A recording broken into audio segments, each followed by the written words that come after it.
ख़वातीन पर तशद्दुद के वाक़यात की ख़बरें तो अक्सर व बेशतर सुनने को मिलती हैं, मगर मर्दों पर घरेलू तशद्दुद के वाक़यात ने वर्ताए हैरत में मुब्तला कर दिया है। श्रीलंकन वज़ारत सेहत ने इंकशाफ किया है कि मुल्क में तकरीबन 10% मर्द घरेलू तशद्दुद का निशाना बन चुके हैं, जिसमें जिस्मानी, जिनसी और नफ्सियाती तशद्दुद शामिल हैं। मर्दों पर घरेलू तशद्दुद का इंकशाफ फैमिली हेल्थ ब्यूरो डॉक्टर नीथनजली मेपिटेगामा ने किया। उन्होंने कहा कि अगरचे घरेलू तशद्दुद का शिकार अफराद की अक्सरियत ख़वातीन हैं, लेकिन एक अहम हिस्सा मर्दों पर भी मुश्तमिल है।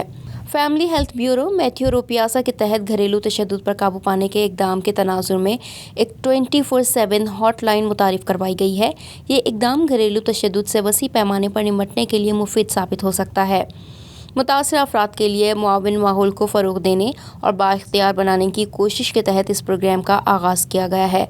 घरेलू तशद्दुद से निमटने के लिए जारी कोशिशों में मैथ्यू रोपियासा हॉटलाइन का आगाज़ एक अहम इक़दाम है, जिसके ज़रिए मुतासरीन के लिए लाइफ लाइन फराहम की गई है।